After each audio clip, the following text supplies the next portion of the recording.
Konawe, sebuah nama wilayah di Sulawesi Tenggara yang beberapa bulan lalu saya ke sana mendadak muncul jelas kembali di kepala saya. Gara-garanya, saya teringat dengan apa yang terjadi di sana sehubungan dengan tanur nikel. Sejarah singkat, saya ini punya latar belakang panjang urusan kiln, burner, furnace, tungku sejak tahun 97. Kebetulan saya memiliki kiln pembakar dengan sistem fluidized bed kiln untuk hydrated lime, CaOH 2 kali. Di mana teknologi tradisional biasanya adalah pakai tungku vertikal, seperti kebanyakan kita lihat tanur-tanur di daerah Tuban, Tegal, Cirebon, pada larang. Kami sudah menggunakan teknologi tinggi, bahkan asapnya yang masih mengandung waste product kita tangkap dan kita pasang alat untuk menyedot sehingga produknya menjadi precipitated calcium carbonate. Semuanya friendly to nature, nggak ada waste sama sekali. Pabrik tersebut berada di wilayah Cibinong di Kelapa Nunggal, nempel pabrik semen Holcim. 20 tahun dengan benda tersebut, terang aja saya hafal mati tentang apa itu yang namanya furnace dan kiln. Lalu ke Konawe sekarang, dan di Konawe saya kaget.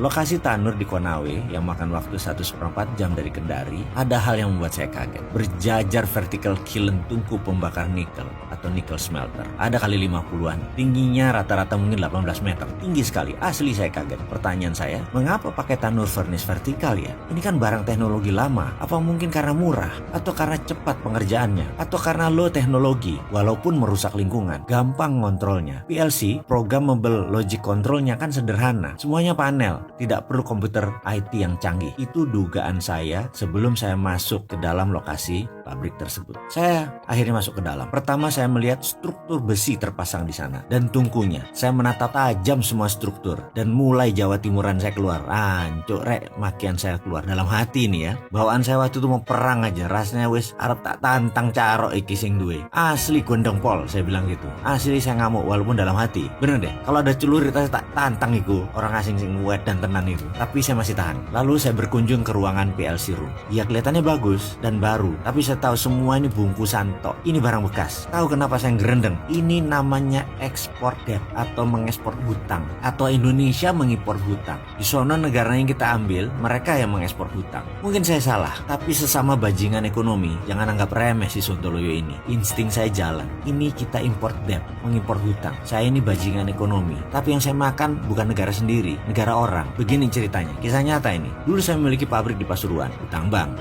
Di tahun kelima, hutang belum lunas, kita pindahkan pabrik tadi ke Malaysia dengan mitra Malaysia. Kita buat hutang baru, mesin kita hitung baru, padahal relokasi. Hutang tadi buat lunasi hutang yang di Indonesia. Lalu yang di Malaysia, mitra saya tadi menanggung 100% beban hutang proyek baru tadi. Barang bekas disulap menjadi bernilai 100% barang baru, hutang baru. Saya untung 2 kali lipat. Dari proyek pertama sudah untung, tambah sekarang untungnya 2 kali lipat. Lalu dana segar masuk ya buat melunasi hutang. Dengan skenario baru, mitra saya di Malaysia menanggung semuanya tanpa modal, tapi kita pura-pura baik kasih aset tersebut. Kita minta minoritas saham aja hanya 20%, padahal barang bekas. Bagaimana? Sudah mulai paham apa itu export debt. Jadi begitulah kami para bajingan ekonomi ngerjain Malaysia. Barang bekas nilai baru, hutang di Indonesia diekspor ke Malaysia. Kembali ke Konawe. Kita tahu ada negara yang pandai memberi hutangan kan? Pinjamkan 10 billion dolar ke negara lain, lalu di tahun kelima pindahkan barang tersebut ke Indonesia. Lalu Indonesia hutang baru full 10 billion. Bayangin, padahal barang itu mungkin nilainya tinggal 20%. Tetapi Indonesia biar tergiur, proyek itu terkesan biayanya 100% dibiayai oleh mereka. Baik banget kan mereka, nilainya 10 billion, udah Indonesia nggak keluar duit, pokoknya 100% tak biayai. Nah kan geblek orang barang bekas, itu bisnis untung di muka mereka itu. 8 billion ditambah hutang mereka yang kemarin lunas. Ada lagi, bunga mereka 5%, lalu dikasih bunga ke kita 7%. Mereka untung dari bunga aja 2%. Jadi untung dagangnya bolak-balik.